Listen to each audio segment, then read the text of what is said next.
Hello, everyone. Hopefully you can hear me. I'm sure you'll tell me if you can't. So many people here already. Let's see. Hello, Helen. Good to see you here. We have some from Copenhagen. Hello there. We have New York. Welcome. Who else do we have? Wisconsin. Greetings, Jim. Young S. Mill. Hello, good to see you. Who else do we have? From Provence in France. So many people. Green Thumb. How do you do? Dylan. Dylan. Yep, we're just starting, Dylan. Greetings from Land United by Uther Pendragon. England, Cornwall, around there. Europe and north of the world, say no to Africa. What? I don't know what True Insider is going on about. Hello, Florida. Hello, Helsinki, and hello, Brazil. And with that, let's get talking. So I'm assuming you can all hear me. Otherwise, you'll be saying, we can't hear you, John.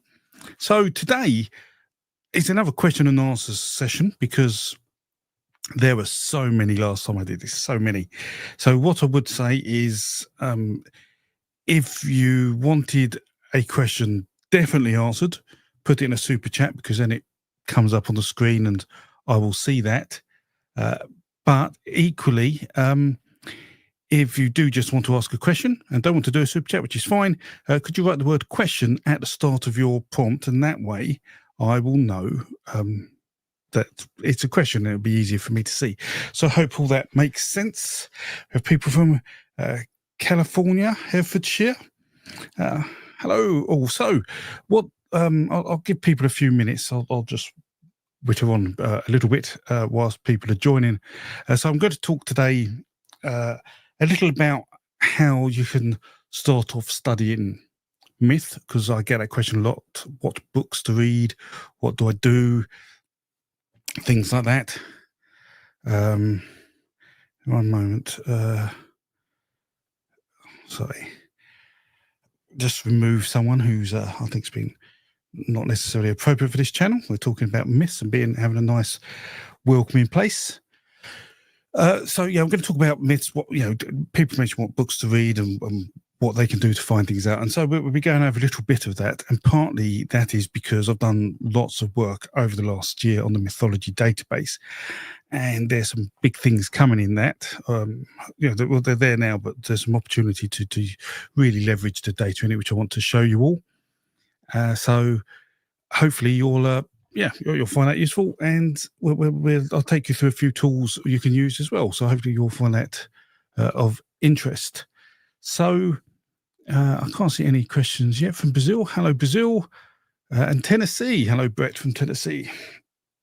So can someone just say they can hear me, please? Because no one's saying anything. And can anyone hear me?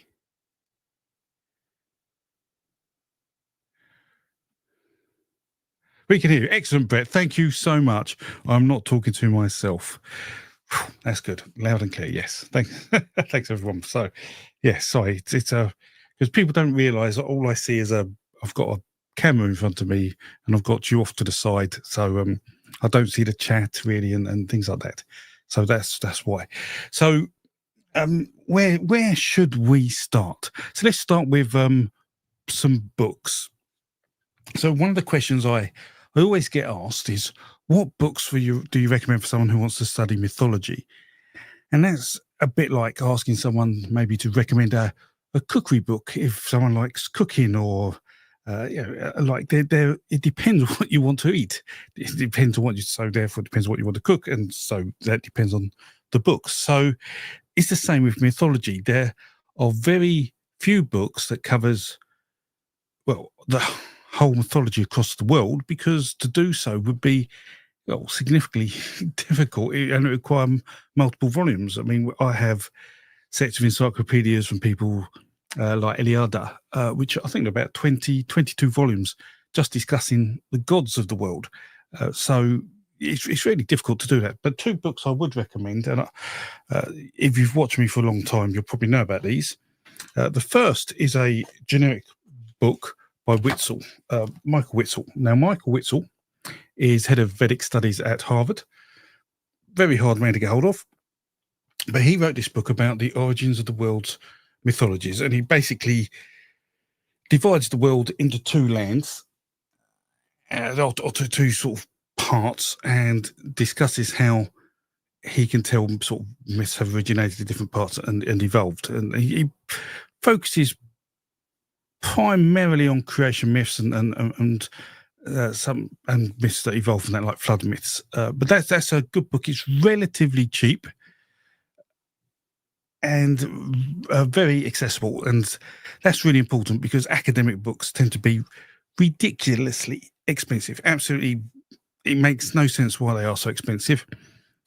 So if you haven't got any books on mythology, that's a really good one, a really interesting one to dive into. Now, it was written some time ago. It was written before DNA studies were really taking part, so before 2015.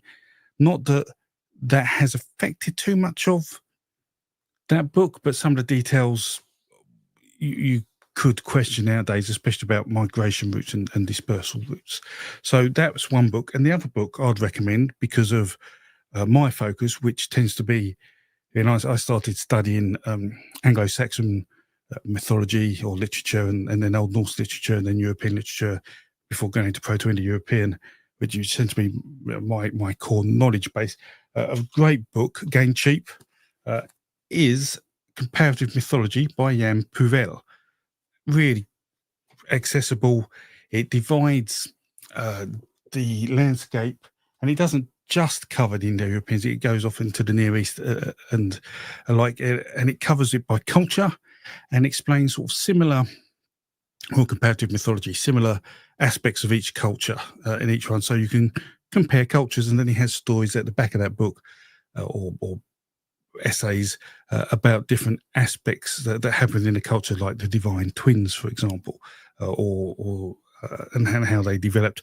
So if you want two books to start somewhere, they're the two that I would recommend. So just check the chat for comments. Thank you for all the kind words, Thelma. Thank you. So I think that's it. Now, if any of you have any specific questions about specific cultures, feel free to ask. As I say, I do focus more on Indo-European, but I do have a number of books on world mythologies and the like, which I can talk about.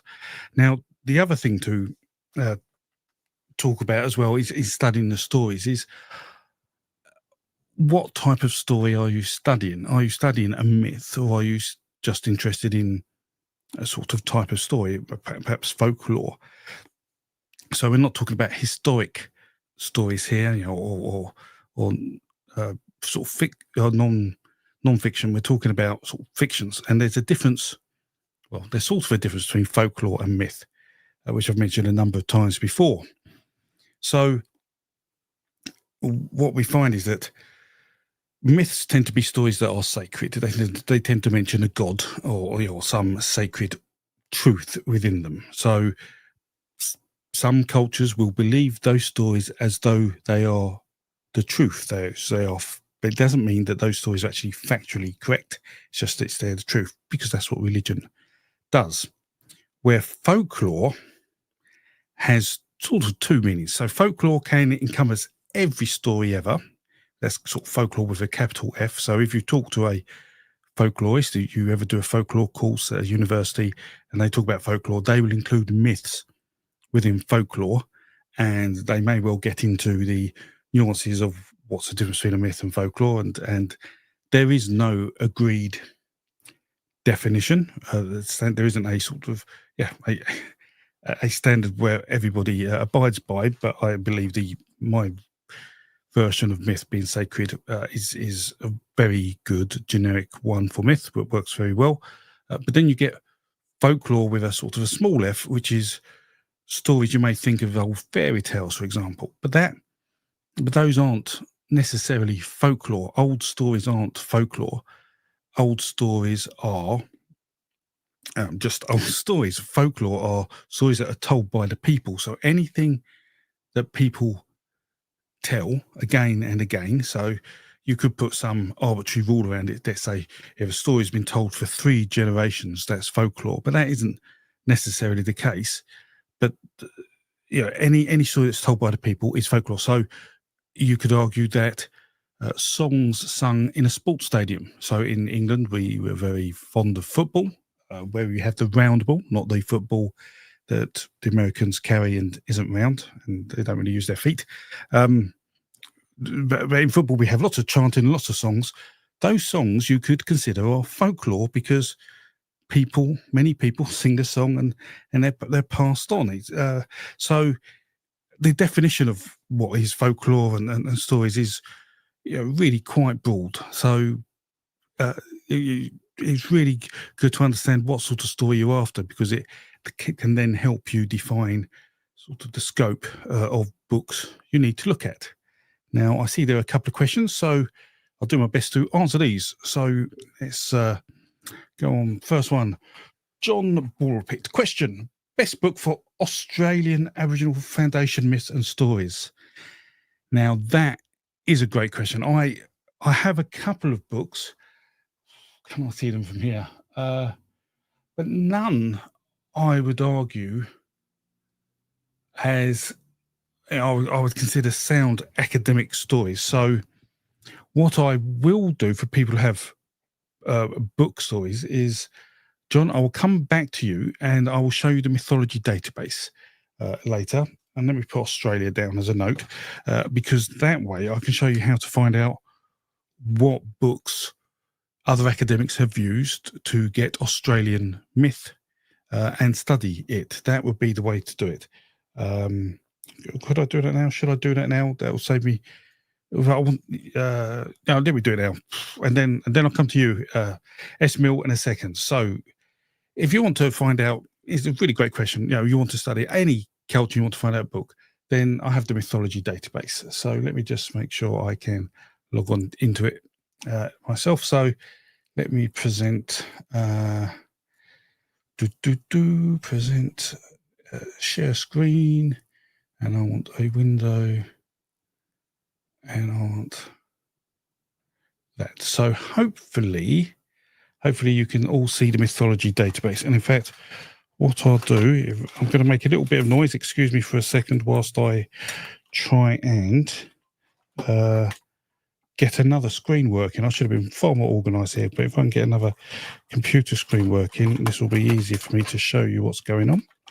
So, can I get another screen working? That no, we'll work that out in a minute. Okay, so you can see it. So why can you? Oh, here I am. Sorry, not my camera. Trying to find a cable, but I will find a cable. You just got to see more of my messy books. I've got a whole. There you go. A whole stack of books yet to be filed. That's the story of my life. So in the Mythology Database, if you want to look for a map of traditions, it will show you where in the world we have stories from. And around Australia, we have 84 stories. So if we zoom into Australia a bit more, we can see that, no surprise, most of the stories are from around the coast, because no one really wants to live in the centre of Australia unless they want to dehydrate rapidly. And if we click on one of these, say Queensland, we can examine the motifs, so the types of stories told in Queensland, Australia, and there's all sorts. So if you're talking about creation myths. Now, the creation myths can sort of appear anywhere, but the bees tends to be one of the sort of motifs that have it. So, and animals exchange traits. So this is obviously, it's gone past the actual creation of land, and animals are now doing certain things that people want to explain how they are doing them. So here, and it says, during the time of creation, a particular species of animals exchange certain traits. And then what you can do in this here, there's a reference. I'll actually clean these up because I want to give credit to Bearskin, who created much of this data originally. You can see this sort of myth is told across the world, in many traditions. And we can go down in Australia, and it says these are all the different myths. Now, what you can do, or the narratives, I should say, what you should be able to do, this I'm still developing this, is you click on Roger Belloc, let's say, it'll come up with the myth narrative, and it says it's Waterman 1987, number 1352. So Waterman is the name of an author. So to find more about how the emu swaps, we have to look at Waterman 1987. Now, luckily, over to the left-hand side, we have a bibliography, which is quite new. And if we look at bibliography, click W, and we go down to Waterman. Oops, that was too far, sorry. Waterman, please be here, Waterman. 1987, Patricia Pennity, a tale top of Index Australian Aboriginal All Narratives. There you go. So there is probably a book that, as I say, has been referenced in terms of academia for the study. So if you haven't heard of that set of books, that would be a really good place to start. So, John, I hope that all makes sense to everyone. If you've got any questions, right now, if you want to know where the Mythology Database is, it's mythologydatabase.com. And or if you just search Mythology Database in Google, you will find it. So you do have to register an email address. And the reason you have to register an email address is not because I want to spam you or try to sell you courses or whatever other people do. It's purely to stop AI tools coming along and scraping all the data. It forces you to log on so I can keep a track of how much data you're taking in. And so if I see anybody taking too much data, certainly in a sort of a fashion that looks automated, I can ban them. So that hopefully makes sense. Why is that there? And it makes sense on how to use the database to find out what books, and yeah, you just look at a bibliography if you want, and not look at myths, and just see all the different stories. And there's thousands there, and I will add to that with time. And there's and not all the narratives, I have to say, currently connect to the bibliography, and sooner, and if I can, I want to connect them automatically. So where you saw Waterman, I'd like you to be able to click that and go straight to the bibliography, but I haven't got that sorted yet. There's a few other more wonderful things I want to show you later on in this chat, where I'll do that. Yeah, with some wonderful things. So, so John, hopefully that helps. So S. Mill, hello. So one of the oldest folk tales is the Blacksmith and the Devil. Yes. What form? That is a brilliant question.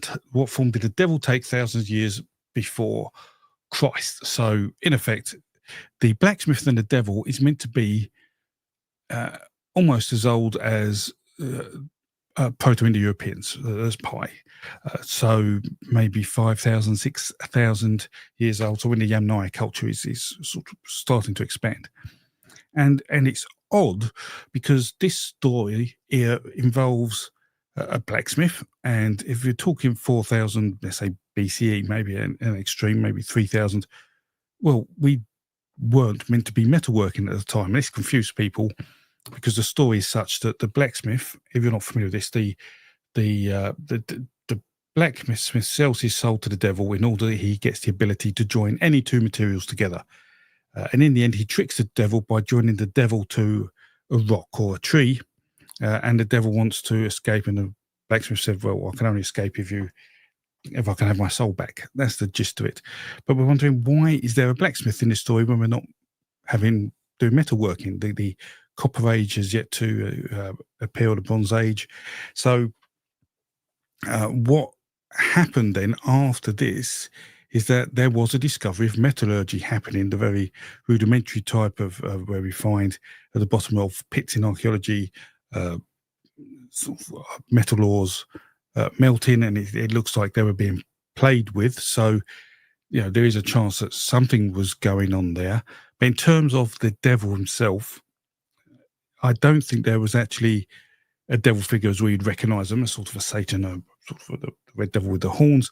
I think it was just an evil character giving you a chance because of I'd say almost like immortality. Now, I'm not saying, how can I best explain this?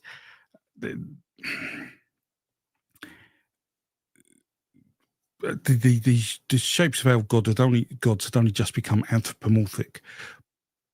But what, certainly for Indo-Europeans, it probably maybe a couple of thousand years, a few thousand years, but getting all these ideas such of these spirits, these evil spirits, which we know they did have, into human form, meant that there probably were stories that were hanging around that needed to be changed with society.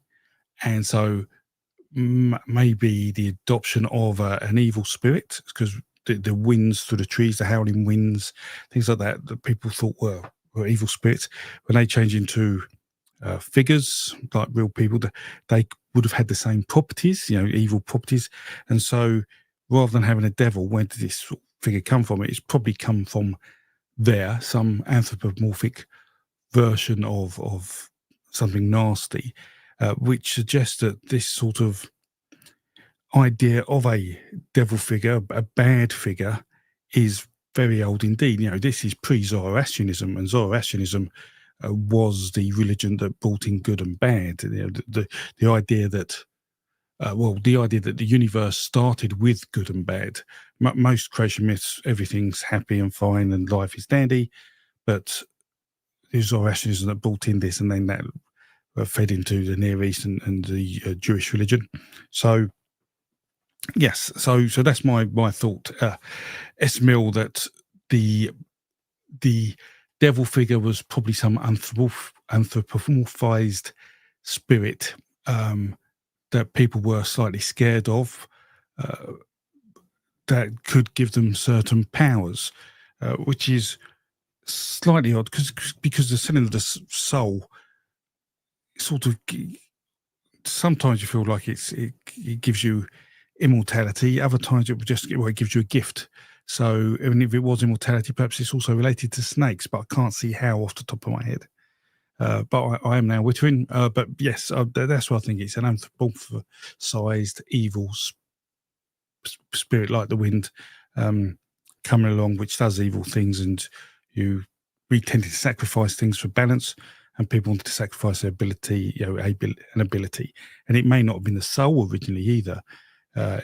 Maybe something else, but we just don't have versions of that very earliest version of the story. We can just tell there was an original or an early version of the story because of where the story is told, and that's really quite important. That sometimes when we see all these versions of stories, they don't necessarily always allow us to actually recreate the original flavour of that story.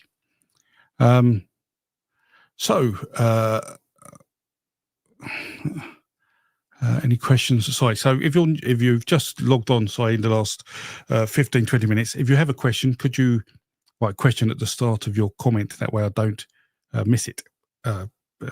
So that's fine. Liz, we have a super chat. Thank you very much. Right, a question. Any chance some European myths could go back to Neanderthal populations? Thank you. So, first off, when were Neanderthal populations? Well, most of them died out when humans came into Europe and beyond, which is around 45 to 50,000 years ago, most people now believe. And that set of humans had a cultural advantage over any previous humans that had left Africa. And so the ones before may have interacted with Neanderthals. In fact, we definitely interacted with Neanderthals. We got Neanderthal DNA with us, but being older, they may have more likely exchanged information. But those stories may have been lost as the human population was replaced.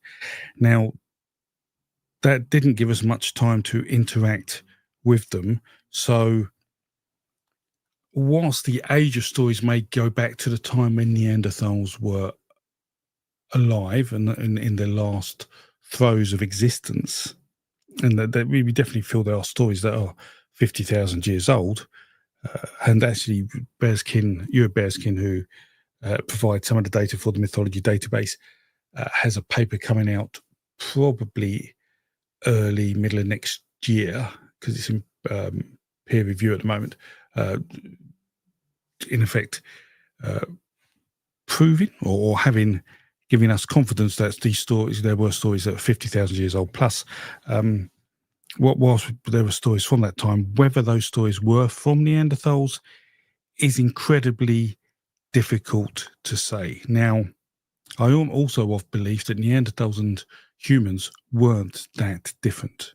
I mean, they are almost like the same species of human. I would consider them the same species: Denisovans, Neanderthals, humans. They could interbreed, they can mix. They probably had very similar traits in certain areas. Whether communication was one of them is difficult to know, but there is a chance, but I don't think we will ever be able to tell. So certainly stories came from that period. There is a possibility, but I think that possibility is very low. I hope that helps. This is a great question, very interesting. We'd love to know more. There is a paper by, I think it's Julian Duhu, who wrote about the Earth diver myth originally. I made a video on it, and he gave thought that perhaps some of these stories were up to 140,000 years old, and that's because he believes that we had the ability to communicate and talk these complex narratives that long ago. And if that's the case, then again that increases the possibility. But until that is given more proof, I say it remains on the fringes of possibility. So, right, data being collected. Hijack. What have I missed? Data. Data being collected. Let me read this comment. I actually have a specific story that I think has some possible connections. Kelly versus Raktabija, Sekhmet, Hathor, and Draz enemies for this story of Soros and Tomas, a 60s fiction of Calafia. Have I missed the question? I actually have a specific story that has some possible. Oh, you're saying those three stories are connected. I won't look at that here, but I can look at that later. So what I'll do actually, data being collected actually has some information here, but that's something we can look at later if you want. So because it wasn't my plan to look at a specific story like that today. This is more trying to get people to understand how to research myth. But I don't know if you want a YouTube member or you're a patron, because it's easy to talk to me there. Otherwise, email me. My email's on Mythology Database. If you want to talk about that, that's fine. Welcome, AV. Thank you for becoming a YouTube member. It's much appreciated. And yes, if anyone becomes a YouTube member, I think there's a join button below, or join a Patreon, and what you'll get updates sporadically during the week. If I do anything exciting, I have a vlog. You get access to videos early. You will get access to extra features in the Mythology Database when they are available, and some are coming very soon, which I'll show you today. Thank you, AV. Right. Let's scroll down and look for more questions before I talk about some other tools. So here's a question from Vasilis. Why do people in every civilization have the need to make stories? Does it help in understanding the world around us? Absolutely. The narratives are that to help people understand things. The myths allow us to use gods to explain why things happen. Where you don't need a god to explain why things happen, i.e., it makes sense why things happen, there's like common sense about it, then it's just more of a folkloric story. But absolutely, and what's perhaps one of the things that helped drive that, I feel, is the need for cooperation for humans to migrate. So we see humans rapidly migrating when they leave Africa to go to Australia. I mean, there are some estimates that it took humans not even a a few hundred years to get from Africa to Australia, and you think, well, that's crazy. That's how could they do that? But humans back then, traversed land probably far quicker than we ever did. But they had to make boats. They must be willing to sail somewhere and take people with them. And to do that, you need to communicate. So you need to tell a story how to build a boat. So there's that. But you also want to tell a story on why does someone die, or why are people born, and things. So that's what stories are. That really makes us human. It's a thing that that I love finding out these stories, all new stories. So absolutely fantastic. Paul did it. Welcome and thank you for being subscribed for a long time. Wothu from Jim. If you don't know Wothu is the name Anatoly Lieberman gives to the frenzied spirits of the Proto-Indo-Europeans. So a question from Lindsay. How do I use the Mythology Database to find the mythemes, mythogems in a particular and build a list of myths which shares shared sort of set of building blocks? So Lindsay, I will go over that once I've answered a few more questions, okay? And I'll take you through the Mythology Database. Right, another question, Anil. Do you think there is a Jungian type of connection when it comes to the origin of myths, having uncontacted tribes around the world having similar kinds of stories? I'm often asked to talk about Jung and Joseph Campbell and Fraser. So we all come from the same group of people that everybody outside of sub-Saharan Africa seem to be related. They all come from the same group of people. So yes, there's no contact maybe between cultures once they had dispersed out of Africa. They may have gone separate ways, but certainly if people left Africa and then went across the coastline to Beringia, across Beringia to go into the Americas, there's still a group together at that point. And we know there's 4 separate groups that really went into the Americas and went down. It's probably only in the last 15,000 years or maybe 10,000 years that they stopped talking to each other. We weren't connected in the same group. So if the story is less than 10,000 years old, then you could argue that there could be some Jungian connection but it is all to do with experience and what you see and how you translate things, and we're all humans, and if you've been part of the same sort of cultural groups as they evolve over a long time, you will have the same thoughts about things. So I'm not a fan of, we just had this thought and it's sort of a collective consciousness. I think there is actually a tangible root to people having these myths.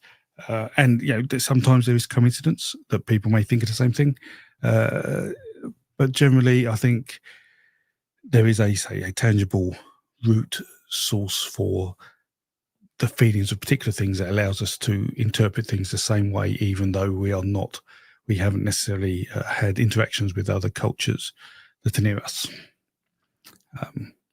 I could probably write a decent paper on that. So let me just whiz through a few more questions. Let's say put question at the front, just so I know. There's a few questions here. Right. So JP137 question. Oh, actually, 1 second. Let me just make sure there's no super chats. Right. So question. The flood myth is all over the world. How is that possible? Common source because it has the same idea of God wanting to destroy humans.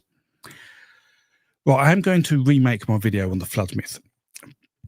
So and it is quite complex. So Jean de la Quellec has collected around 700 flood myths from around the world. And he's currently doing analysis on them. He's already written some papers about it a while back. And his view is that the flood myth started in Southeast Asia around 30,000 years ago, and it came from an evolution of a creation myth, because the creation myth many creation myths have a primordial ocean, and so land comes from the sea, and the earth dive is a really good form of that. But what we find is that myths reflex. Sometimes as cultures grow, they want to change things around, turn things upside down. And so we have a world of land and we want to fill it with water to recreate it. So that is the general gist of it. However, and there are various examples of that I won't go into here because that will take me to about 2 a.m. What I will say is, though, because floods happen everywhere, there are localized flooding events that did help to persist the myth.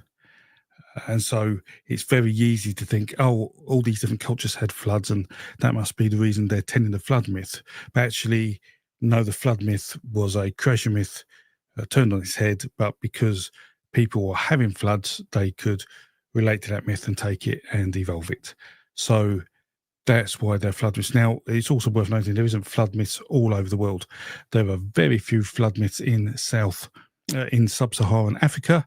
So, i.e., pre the dispersal, it doesn't look like the flood myth has started, which makes sense if it's a creation myth. And it doesn't look like there are any flood myths in that sort of shape of creating the world in Australia either, although there are flood myths in Australia, some of which relate to geographical changes, which help us identify them as some of the oldest stories we know, with more tangible evidence than using something like phylogenetics we use to scientifically or mathematically give confidence of an age of a story. So that's, in a nutshell, why there are flood myths everywhere. Oh, there's another question from JP137. The Proto-European mythology, which basically created all the other mythologies, how old is that mythology? So the Indo-European or the Proto-Indo-European language is probably, I think, it's at least 6,000 years old. I think it probably was starting to develop 7,500 years ago, when cultures around the Volga and the Dnipro, so Caspian Sea, Black Sea, come together with hunter-gatherers, and we're starting to see some really good DNA evidence of these things happening. So that's sort of when that happened, and then those spread across mainly Eurasia. They had some influence in the Near East, obviously, and some went back into the north coast of Africa, and then when colonization happened, it then spread over the world. Excuse me. So that's roughly the dates for that. Let me just get a drink. I'm talking far more than I thought. So, a question from Darwell. Do you know about Jungian psychology and its correlation with mythology altogether? So I have just spoken about that, so I won't talk about that again. Other than, is there anything else to say to that? No. I think I've said enough. I mean, Jung's, it's an interesting idea, and I understand why you can think that.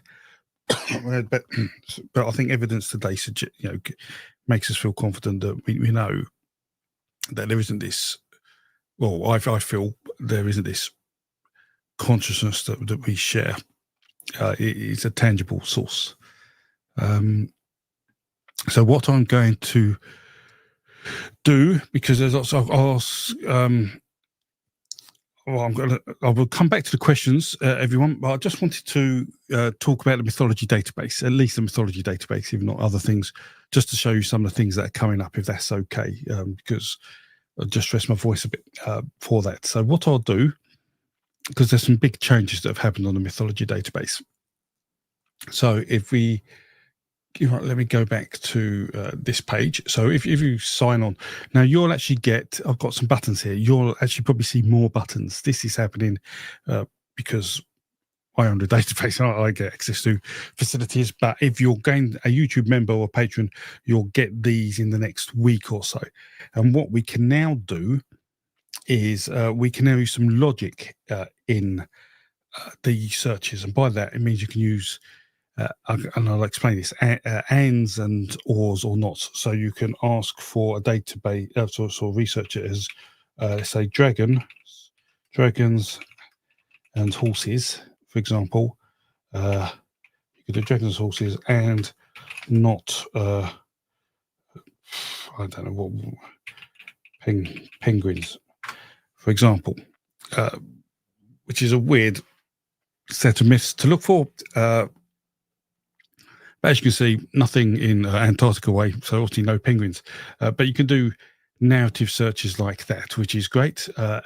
Now, some of the things that are happening and changing, I'll go over. So, first off, I've got a key here. So you'll see little trees, books, and dragons. Not on this page because I've broken the search. And for some reason it's converted into Chinese characters, but there would be a key here, whether this is a reference material, folklore, or as I say, a mythology database. Tells you the number of finds you can have. So we've got 23 folklore, 4 narratives, 161 myths. Now, what's also good here is that if we go, can I go back, search like that? So yes, I'll go back to the search and have dragons, not penguins, but I can actually remove folklore and reference materials. So I'm just searching bearskin and click. You see that, that now we have no folklore narratives, no references, and just the bearskin results. So that's always good if you're looking for particular things. Now, if you click here, you get a list of all the bearskin motifs that have those results in. That may be useful to you. We now have a tabular format, which I think is easier to use for research here. But most importantly, and what is quite unique, is we have a download full report as CSV. So you will be able to soon download this data, and it will include, I'll try and include the narratives as well. I may give an option on that because that's an awful lot of data. And I may also I will probably include the reference in there so you have a citation to find that data. So I mean, it may not look like much, but that is a huge change I've managed to do. And what I will also do is that some of the results, such as folklore results, currently don't show up on the map.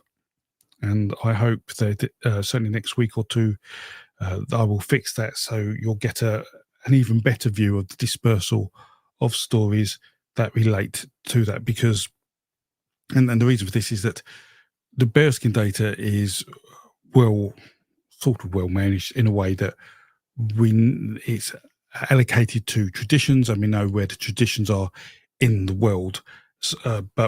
And so if you just search for bearskin motifs, it's easy to give you the data. But if you're doing a custom search like dragons and horses, not penguins, you may get a number of different motifs that appears in, but you may also get a number of different pieces of folklore in. And so you can't say this motif is distributed here. You have to sort of create a custom set of location data. So that's why we haven't done that with folklore yet, because we didn't have that data. I'm slowly populating that, and we have that. So you will see that. So they are the big changes that are coming up. There will be some logic in the searches, so you can search for creation myths, not flood, for example. Or I don't know if that would come. In fact, let's do that. Why not try and break the database? So we can look for. Just do creation, not flood. See what comes up there. If anything comes up there. Oh yeah, there's loads. So creation myths that don't have flood myths are all over the world. That's fine, but I wonder if we could do flood maybe too much. Now, the other thing I've done to let you know is that if you're a YouTube member or a patron and you register with the database, certainly if you're a YouTube member, you have to let me know, message me that you're on, so I can tick the box sort of thing. What that does is it allows you to get more data back in your searches, because some searches, like if I look for a flood, there's probably going to be 900 results, 3,417 results. So 1022 out of 1020. Oh, blimey, I found a bug. The map hasn't come up because there is so much data, you see. So as a YouTube member or patron, you'll get access to do these searches. They may not work some of these things will break. Yes, it's killed the database. But yes, there you go. So that's why you may want to become a patron or a YouTube member if you want to do research specifically, because you'll get access to more data. Now, what someone said earlier is, let me get myself back on the screen a bit bigger. So someone was asking, how do you research things? What do you research? So the thing is it's almost like writing a thesis, researching a topic. And that is that you have to be very specific about what you want to research. And the way to do that is to initially search for other material that includes the type of stories you want to research. And you have to clearly define what that is, whether you want to look for flood myths in Asia, whether you want to look for stories of leprechauns that occur outside Ireland. You have to be, you have to find something, and there may well be material that already covers that, and you'll be good. But if not, if you're totally stuck, but you have an idea of the subject matter, then we can say use a database to find that out. So I haven't really got a subject in mind, but let me. Fire dragons. Fire dragons is something I use because I know there aren't too many entries for that, and it's easy to look. So let's look fire dragons. So dragons that breathe fire. One result. Okay, let's change that to, and this is where things are quite subtle, from fire dragons to fire dragon. So then we see a lot more. So we see predominantly Southeast Asia, which is very much where the flood myths start. A few in Europe, corner of Africa, in Iran, and one over in near New York. Is that?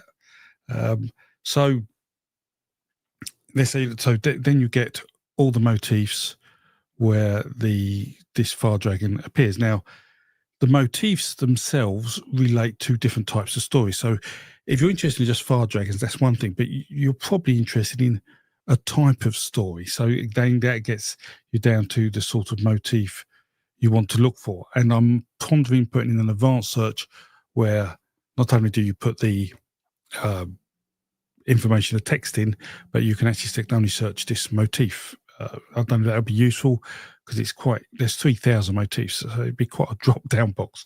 But if you look at the motifs, so bees are creation myths, as I mentioned earlier, and seas as well, the diver. So providing you know what you want to look for and the type of story by looking at the motif, you can sort of narrow it down here.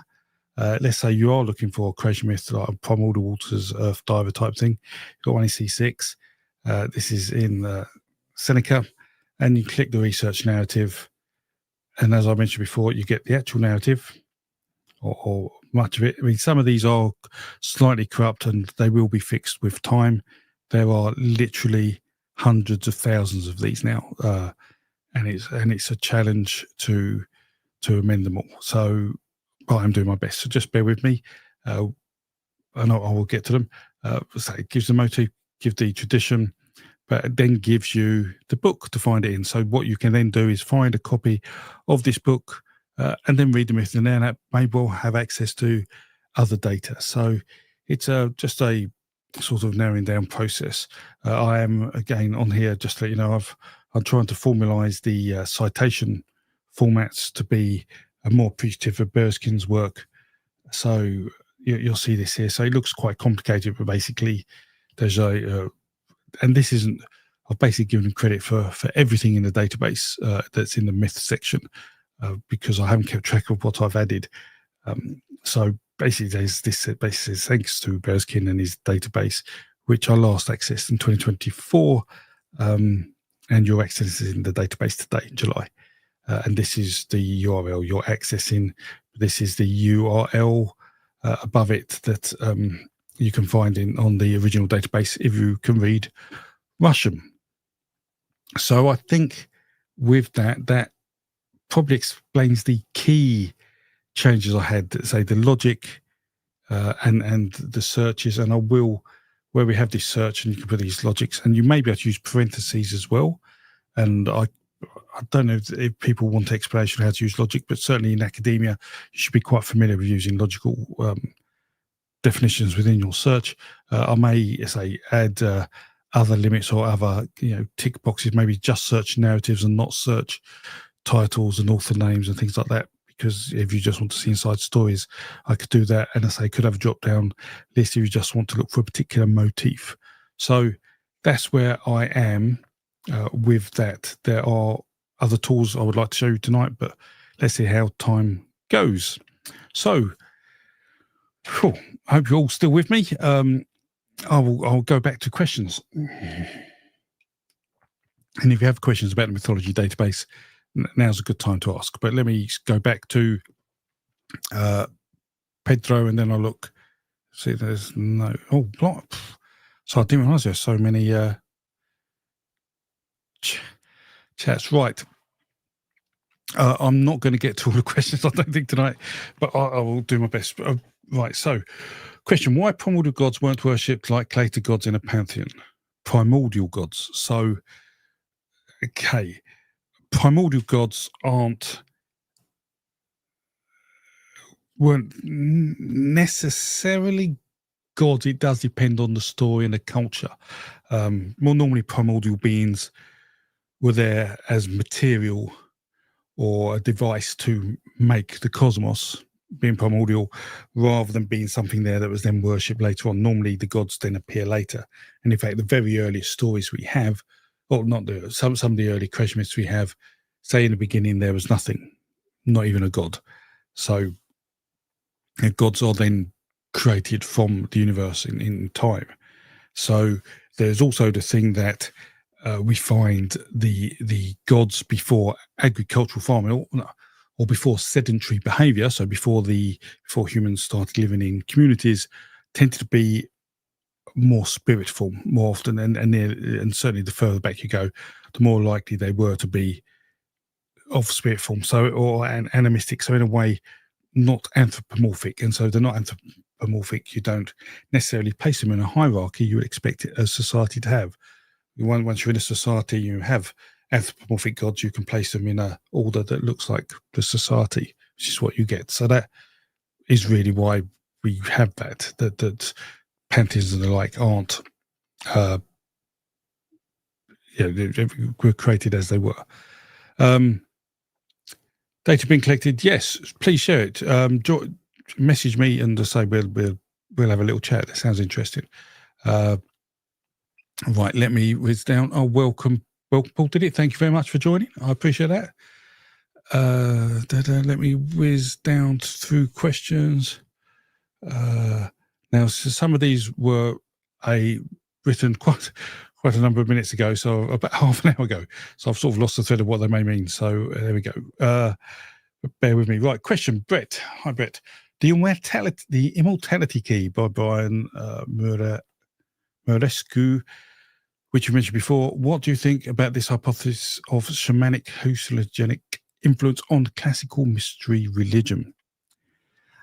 I think, so in layman's terms, did we take psychedelics in a natural form that made us think of, see the world in a different view that allow us to, inspire certain creations of thought and religion? And there's, I think, without doubt, that happened. However, certainly in terms of the Immortality Key and Mushrooms and the Cross, I think was the other book, there is issues with the way the evidence is presented that academically isn't necessarily taken as seriously as it reads. It's like Graham Hancock. Graham is a brilliant storyteller. You can read his books and you can really get into them. But as if you step back and actually have a think about things, you realise actually some of the things of what he says aren't necessarily, appear the way he suggests. So I think something like that, there would have been thoughts of things like that taken. Whether it was that consistent or not, I don't know. It's a really good fit. I like the story, like what he's saying, and it's really good. But I'm not too sure it's quite like that. However, we do see so many stories about having these feasts from the Enuma Elish, as I say, all the way into the Greek mythology. There may be something to it, although there is thought that in the Rig Veda, which talks about Soma, that Soma is more of a caffeine type influence rather than a hallucinogenic. It makes you shiver and sort of really awake, like you've had 40 cups of coffee. So things were taken. I think things were taken, but whether it was as persistent and regular and organised as the mortality key suggests, I have some doubt. I think there is a super chat. Give me 1 second. Let me find it. Where are we? 9:35. Got right. Jeff Simpson Scott. Question. Are the oldest pie myths thought to have risen only from the Pontic steppe cultures? Are they likely to have been influenced from neighbouring Neolithic farming cultures, please? Yes and no. Without doubt, Neolithic farming cultures, so these agricultural farming cultures, did hit the Pontic steppe around 8,000 BC, if my memory, or certainly by 6,500 BC, my memory recalls the map that shows it correctly. In fact, let me see if I can find the map for you. Let's see if I've got a copy. Neolithic farming. Is there, and do I have an image? There's got to be a better way of searching. I can't see the image off. I'll keep my eye open for it as I talk. So we know Neolithic farmers went there, so there would have been some influence there. We also and we also see stories that are agricultural. So we see stories where people go to the underworld as being agricultural. So we have those in Persephone and Hades. We consider that to come from the Near East influence in terms of the cycles and agricultural cycles, and the same of Balder in Scandinavian mythology, goes to the underworld, and they ask everybody to weep, which is an absolute rain ritual. People crying is like, please give us rain. So absolutely we see that. But I also think there is much influence from potentially Siberia, but certainly hunter-gatherers as well, pushing into that. There is a good paper, and I don't know when it came out. I think in fact, it was published this week. I mean, it was published formally this week. It's been out a couple of years by Bereskin, which talks about some of the DNA that went into the Indo-European region, and there was an earlier paper by Lazarus, I think, that talks about that. So we see there are multiple cultures flowing from farming, hunter-gatherers, as well as the pastoral sedentary behaviour, and that's all creating it. So, yeah, there's much influence in the Indo-Europeans, and we definitely see agricultural farming mythology. So, yeah, I mean, that is for someone to be able to draw that, though, in a nice picture, which I'd love to be able to do, is complicated. But I am getting there, Jeff, and if you subscribe to the channel and watch the videos, eventually I'll come up with one. It's one of my goals to show how all this happened with different types of myth, different flavours of myth. So you can see that certain myths resonated more than other myths, such as the going to the other world myth and death. So I hope that makes sense. And also cats, actually, while we're here, myths about cats we think are from Near East origin. So where we see that Freya has the goddess, or Frigg, but a chariot, that's just sort of the same. They have a chariot with cats. That's probably has some Near Eastern influence. So I hope that makes sense. Good question. I like that, and I will create content that will answer that more in the future. So let me get back to roughly where I was. If I've missed your question, I apologise, but there are many, many, many questions here. Let me just whiz down, ask again if I missed it. S. Mill. How can I miss a question from you? Are you familiar with the book, The Kakadu Elder Bill Digi Stories of Australian Dreamtime? If so, what do you think of them? I am not familiar with that, if I'm honest. I would like to know more about Dreamtime. I hear many different things about Dreamtime, and what it is and what it is not. But it's, again, one of the things about sub-Saharan African and Australian myths, and in fact, or any place before Christianity came along, is that we have very little record of those stories. So where we're lucky enough to have traces of myth to maybe 2000 BC or 1000 BC from the Near East and then into the Mediterranean and the like, and we can capture aspects of the stories. It's a lot later. I mean, we're well into, Australia, we're in the 1800s. It's really the 20th century before we're really making decent notes on Africa, Australian, First Nation Australian stories. And it's probably the 18th century we started to make notes of First Nation American stories, and Sub-Saharan Africa we haven't got much at all. Leo Phobinus has written some great work. French anthropologist, you could argue, is on the stories, but because they're so new, we've lost maybe 2,000 to 4,000 years of recent history compared to the Indo-European stories and the Mediterranean stories, and it just means there's a really big blank there, and there's lots of unknown. It's a real shame we haven't got that. So I'd like to know more, and I'd like to push development of trying to get these sort of narratives together to research them. I mean, there is lots going on. I'm not aware of every project, but that's part of the reason I'm doing the Mythology Database, is to pull these together.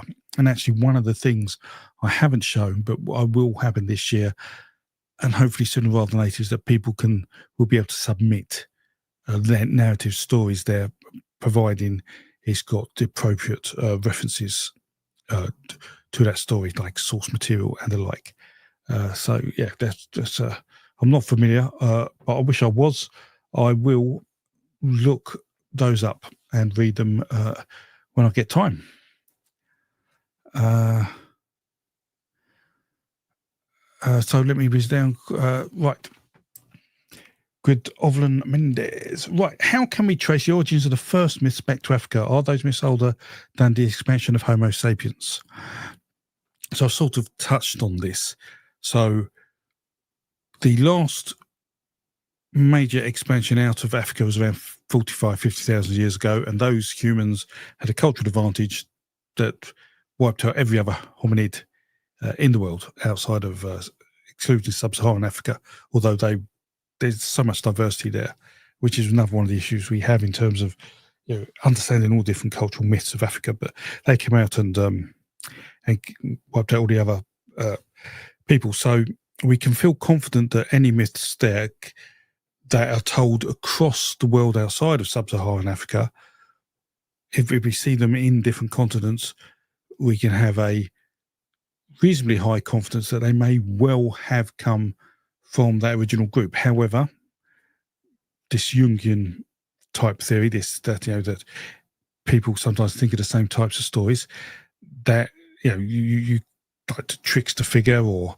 a hero figure. These are common themes, but these are probably themes since before we left Africa, so that's why they still persist. But this is what we do.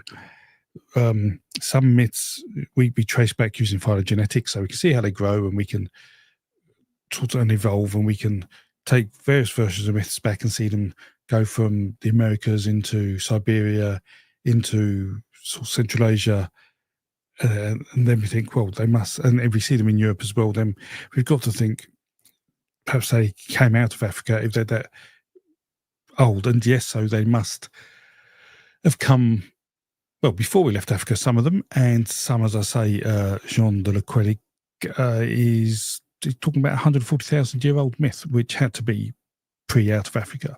And there may well have been stories that came out of Africa on the 70,000-year-old dispersal, which we see of humans, which would then replace, say, 20,000 years later.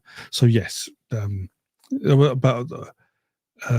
so So we do believe there are some myths that are certainly older than the 50,000 year out of Africa, but possibly older than the 70,000 year out of Africa. There is another super chat, I think. Sarcastricon. No questions right now. Oh, just want to thank you. I appreciate that. Every little helps. I mean, just so people know, I mean, I'm not a YouTuber who puts sponsorship up or asks, constantly to give money. We just have enough. I'm just making enough to fund this channel, but also to invest in the Mythology Database and books. So that's all I need to help me create content for you. I'll get extra books when I need to research things I can't.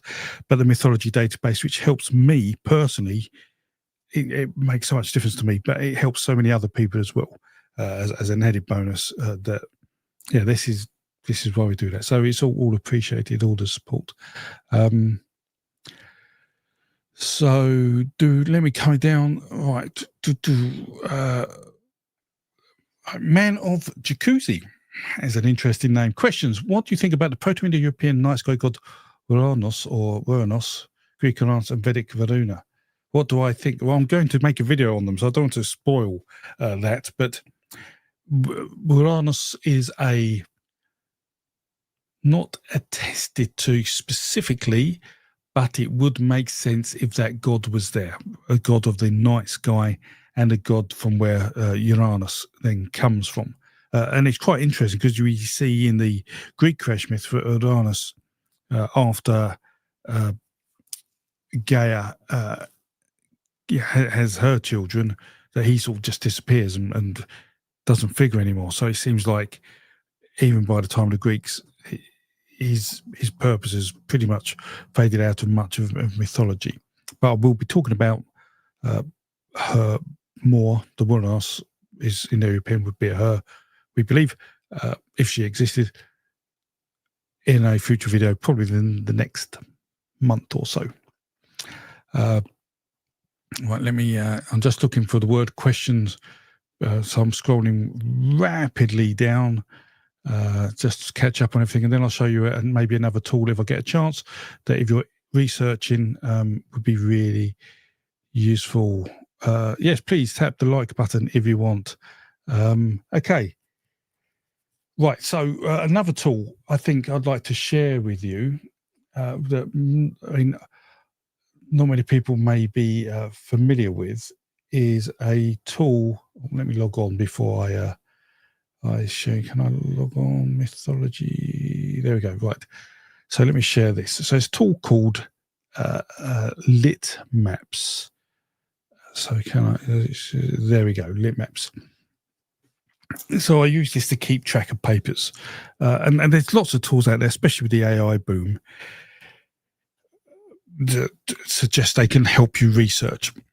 And I'm all for tools that help you organize things. And in fact, I can show you another tool I use, Obsidian, which is absolutely brilliant as well. So, but Lit Maps, you can put in a paper. So here, for example, let me get to the page.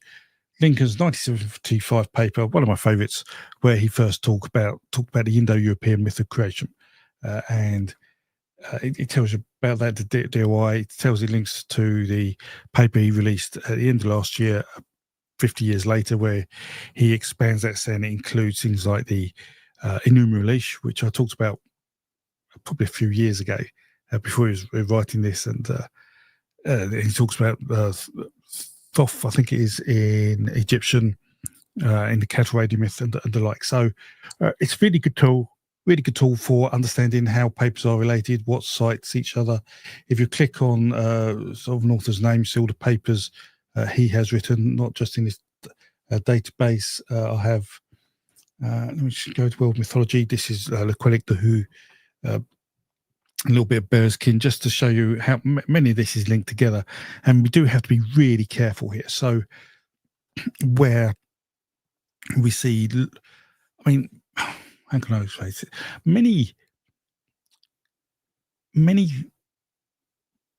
areas of work tend to be quite ancestral. If you work in IT, for example, you can tend to bump into the same people over and over again, or in sport or whatever. And it's the same with academia. In your research field, you will come across the same people time and time again. And if we look at this is a good example of a collective who know each other very well.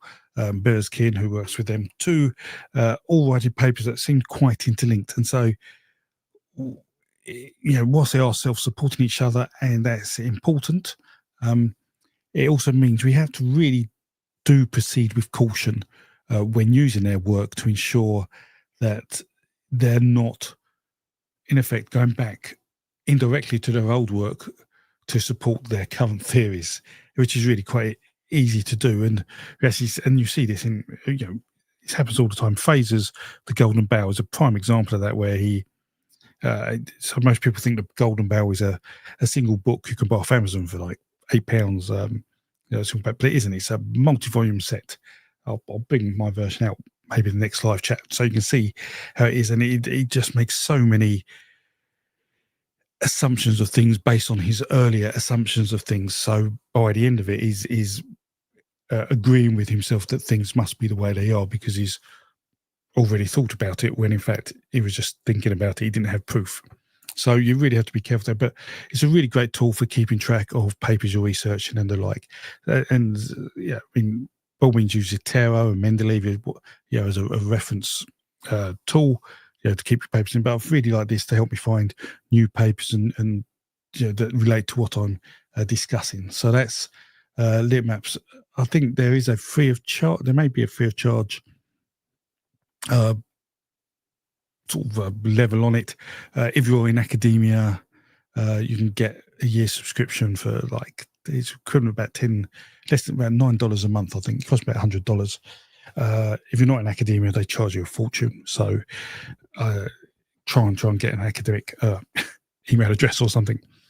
I'll show you Obsidian in a second, but we have another super chat. So, Yudhisthira, Lithuanian language is slow to evolve compared to Germanic language. Are they myths closer to the original Pi myths? That is a great question. Now, the answer is it's hard to say, because one of the reasons the language developed slowly is because there was a lack of cultural expansion into Lithuania and that part of Europe by Christians. And it was Christians who were coming along to document the old stories, but then forcing change. So and that's why we have so much documentation on maybe Germanic myths, because it was Christians, on Anglo-Saxon myths, Christians. So yeah, it's a sort of a double-edged sword that when we get there and we start understanding what's going on, we're already another few hundred years, in the past where other myths were taken. So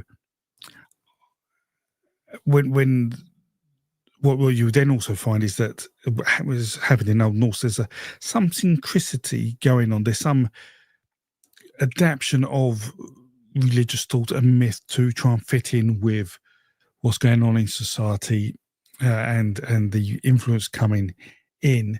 And before we know it, those stories have adapted and changed and lost some of their raw Indo-European source and become sort of Christianized. And I'm less familiar with the Lithuanian ones because there's a lack of documentation. But we see this in Eastern Europe. We see, for example, their creation myth, the earth diver myth, which we know is a bird sits on a primordial ocean and dives down to get mud, brings it up, and land is created.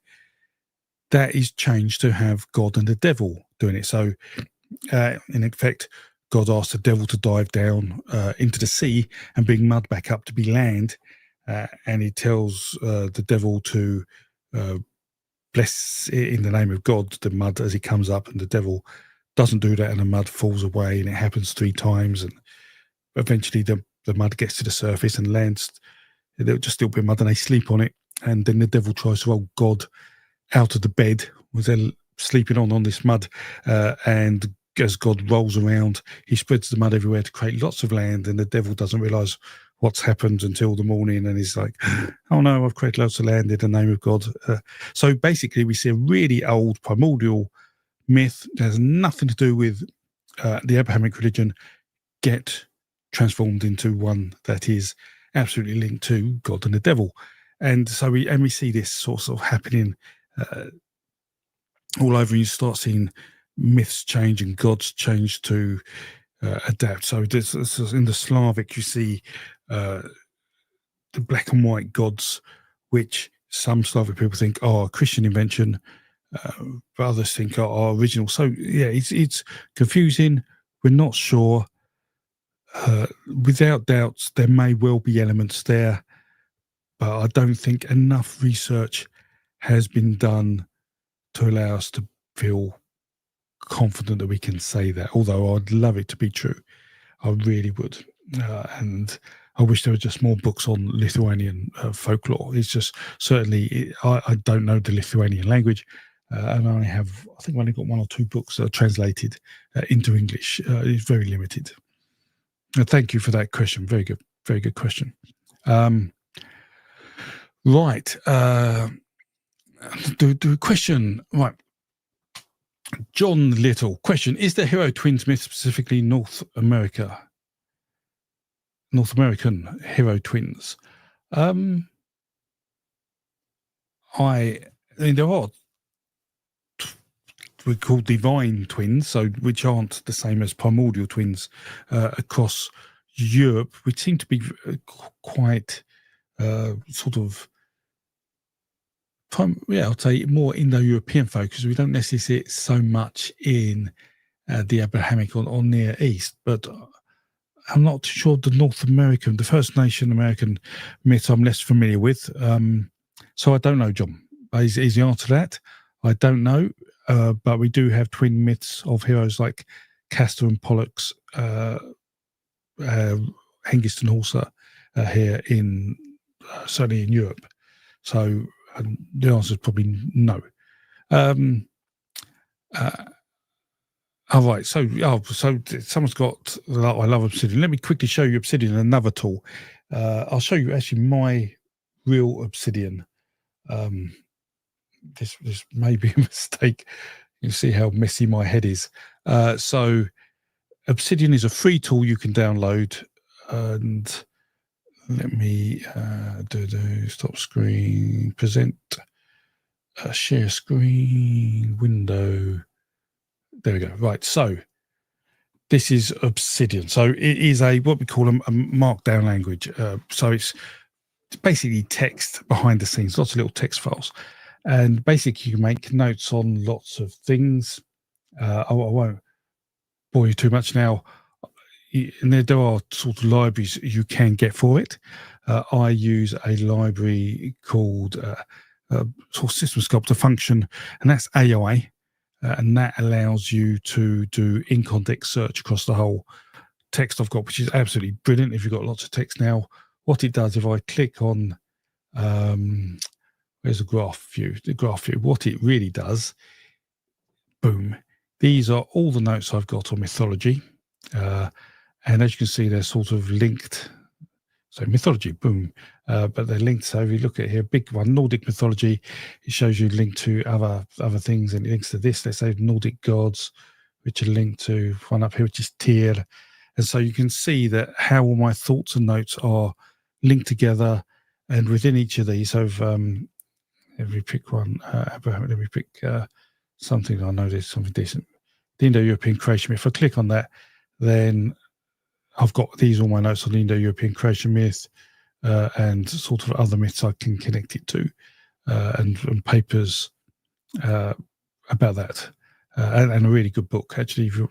One of the first sort of books on which really talked about the Indo-European creation myth. So Obsidian markdown tool, write notes. You can link them together, say this note's connected to that, and then draw a picture and you see how all your thoughts are together. People use different methods around it and how to use it, but highly recommended Obsidian. Really, really good tool. Right. Let me whiz down for more questions. Right, I think excellent. So I think we're at all the questions done. So to summarise everything we've spoken about here, all is that Mythology Database is free to use, and thank you to all the patrons and YouTube members, because your support makes it happen. It's as simple as that, and it is used by over 100 universities now, and hundreds, well, thousands of academics across the world. And it's used by me as well, so it helps me too. It's fairly simple to use, but you have to be specific with your wording. I haven't yet got a sort of semantic type search in there yet, but hopefully one day we can have that, so you don't have to be so specific with your wording. But if you're looking for a subject or particular stories, sort out the motif you think it may relate to, or range of motifs, get your wording right, search for it, and then look at the results of those motifs, and that will help you. Soon there'll be a download of CSV, so you can actually get that data and analyze it in other tools. I will tell you a little anecdote. I have one academic testing the DCSV at the moment. So he's doing work on flood myths. He's writing a book, and I talk to him fairly regularly, and he's saying, come and you download a CSV. And I created this download CSV, and he looked at it and he said, like, John, there's like 500 results here, but when I look at the CSV, there are 26,000 lines in it. How do you go from 500 to 26,000? And I loaded the CSV file and looked, and I saw 26,000 lines, and I can work out. I literally rewritten that program 100 times to try and fix it, and I just couldn't do it. And do you know what it was? It was the fact that when you have a CSV file, what do you open it in? Most people will open it in Excel, and Excel has a limit in a cell of no more than 32k characters. As soon as you go over 32k characters, it will roll around to the next row. Because he's downloading lots of narratives, all these narratives greater than 32k in size, so 30,000 characters, it just expanded the Excel spreadsheet. So in effect, the CSV file was absolutely perfectly fine, and I've wasted my time fixing it. The problem is everybody naturally opens a CSV file in Excel, and Excel isn't able to cope with it. So I don't even know how to fix, well, I can't fix that. But what I'm saying is that there's going to be some big narratives you download, and you're going to have to find tools that allow you to do that. So just as a slight anecdote, some of the frustrations I have where you may think, John, what have you done this week? Haven't heard anything from you. Well, the last few days I've been banging my head against the wall, wondering why CSV files are corrupt when actually they're perfect, and we just shouldn't have used Excel. It's funny if you're the IT, I guess. No other questions at the moment. So yes, so search, get your words right, get your motifs right, find the books, get the books. Books are expensive and hard to find. Luckily, some of these are quite old, so you may find them in the archive.org on the internet, which is lots of free source books. There, or go your libraries, maybe get hold of them. We have a national library here called the British Library. I'm a member of, and they've pretty got every book ever published, so that's really useful. So I think that's it. So Litmaps is good to discover other papers. If you've got some papers, you put them in there and it will link them together and say what they're related. Well worth it. Obsidian, if you're doing any kind of exam, degree, PhD, I can't recommend it enough as a method, because it's free, of taking notes. You can put images, videos in there, web pages. Absolutely fantastic. And it's a great way to brainstorm things, to see how things are organized and where your gaps are. So I hope all that makes sense. There doesn't seem to be any more questions. If you do have any questions, now's the last chance to ask them. Drag and drop. Yeah, you can drag and drop PDFs and CSVs. Neo4j. All right, so I'm going to talk about Neo4j. So I've been using that 10 years, I think, probably since it came out. So if you're not familiar with Neo4j, it's a knowledge graph. So it allows you to create relationships, sort of, they got nodes and edges. So it's what underpins things like Facebook, where it allows you to see everybody's connected with what and how. Really powerful tool. I have used Neo4j myself to try and recreate language family trees, pantheonic trees, create mythological links. And with AI tools, you can some of the AI tools can actually code in sort of cipher, or whatever you want to call that language, to create, so you can give it a data set and say, write the code to put this in Neo4j. So really good tool. If you're more of a developer, and playing with data, really worth looking at that. Highly recommended. Right. So I can't see. Oh, Crow Hag. Right. Oh, more from one not here. So one, this chat today was moderated by my son, apparently Ben, who I have no idea if he's actually online. He's probably playing games. I don't know. But two, Crow Hag couldn't do it. She's very ill, but Crow Hag is here. Hopefully, Crow Hag will be coming along to one of these live streams very soon. We had a little chat about it the other day. So, yeah, welcome along. Isn't much of a party, Crow Hag. We've been talking how to study myths. Right. So, oh, blimey. So, Sarcasticon. Let me read this. My only complaint about Crackerful videos, they're too short and they aren't enough of them. But we have to say Paul John's voice for future videos. Yes, thank you. So here's the thing. When I make a video, most videos I make, I think are going to be 15 minutes long. In my head, I'll say I'll make a 15-minute video, and before I know it, the videos are literally an hour. And that's who I am, really. I don't mean to do it. It's the way it is, but hopefully you like what I do. So lots of chats about LLMs and alike. Yes, some get well thoughts to Crow Hag. She is, if you don't know, she has a channel. Crow Hag is primarily focusing on the folklore of Transylvania, Romania, Hungary, that area. Very interesting. Really knows her stuff.